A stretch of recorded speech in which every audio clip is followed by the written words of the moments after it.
What's up? This is the Duck here on Studio 55, and today I'm going to show you how to turn this into that.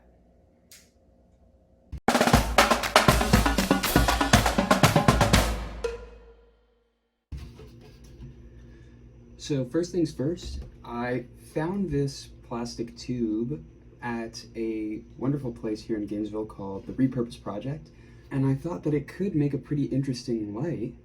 So the first thing I'm going to do is just give it a good wipe down, clean it off, and we'll go from there.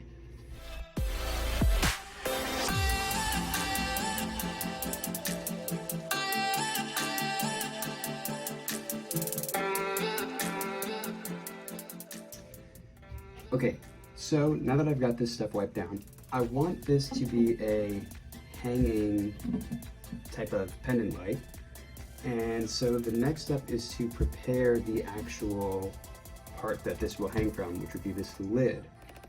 I want to go with a simple, like elegant silver type of cap on here. And so I'm going to use a base coat of black spray paint, just in case when I go over it again with the silver, if there are any mistakes or scratches or anything like that that come through, they're not going to be orange. And before I actually spray the cap, I'm going to cut the hole and make sure that this pendant light is going to be nice and centered, and I don't want to have to be cutting through spray paint later and risk messing it up and exposing some black or orange later on down the road. I also found this weird plastic thing the other day, and so I'm thinking that if I glue it to the inside here, I can actually use that with the pendant light to kind of keep it centered and keep it from agitating, I guess, the cut in the actual lid itself. So let's see how it goes.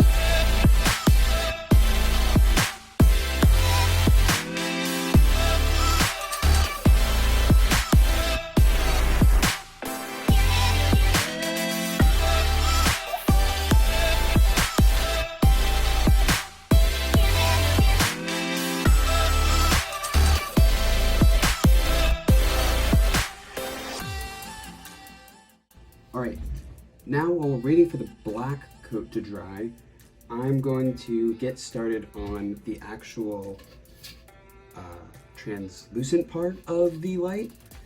And at first I was just going to spray this with like a glass frost, but I actually wanted to use a technique that I learned in architecture school that gives a similar effect to a surface like this, a transparent surface, but has a little bit more character to it and some what we would call directionality.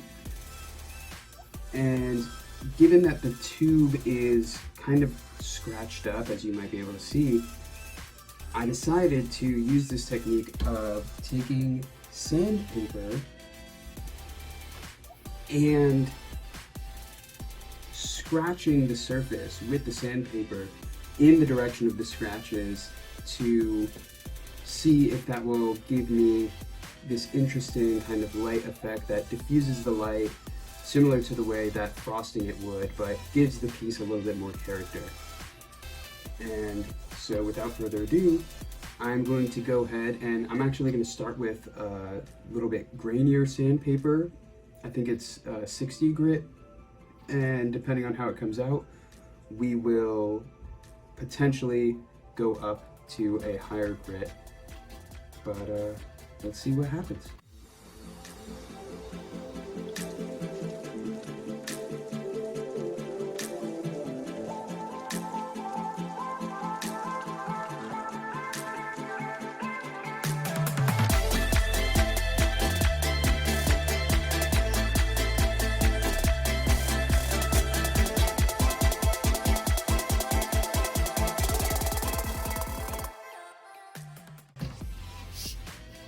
Alright, so I think this came out pretty good.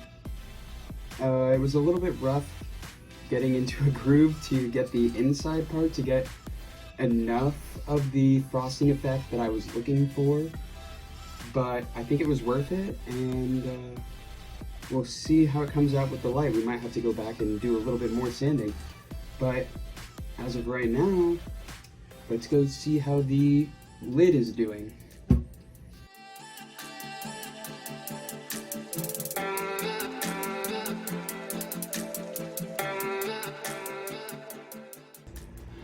Okay, so the lid came out great, and I decided to do the inside silver as well. It's just so I figured we could get a little bit extra reflectivity when the light's in here to help bring that light all the way down through the tube. The next step is going to be to actually run the cable through this lid and this round piece that we have here, and then once the cable's through, I'm going to glue this to the inside of the lid. I'm afraid that if I glue it first, I might not be able to run the cord through because this hole just barely allows the cord to fit through it. So that'll be the next step, and then we will allow these to dry once they both run through and been glued together, and then we'll hook everything up and see how it goes.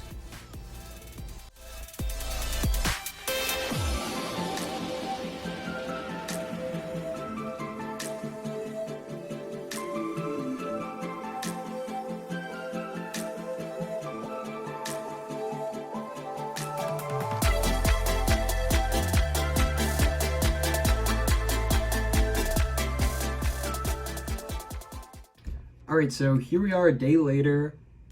As I'm sure you may have been able to tell in that time lapse, I tried to ignore the labels on the adhesive that say wait several hours for it to dry and cure, and things just were not sticking, obviously. So I kind of gave up and let the whole thing sit overnight, and here we are now, all fastened up.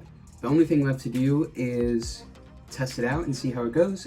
I'm really happy with how it came out.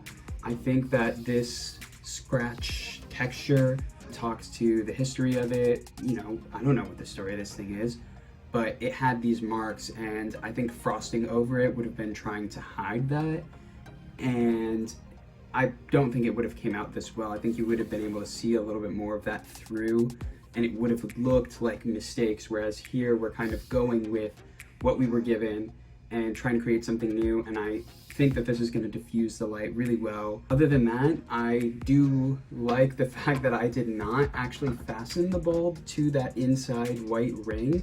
I just left it there, so now that the light is not secured, I can bring it out the bottom when the bulb needs to be switched out. Or if I wanted to put like a colored bulb in here or something like that, that could be really interesting and fun, I could do that.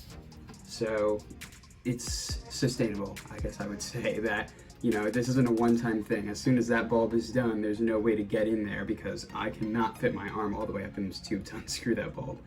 So just a, you know, tip on reusability with a homemade project. There you have it. So thanks for being a part of the first ever Studio 55 build, and I hope you will come back for more. Let's see what else we can come up with here.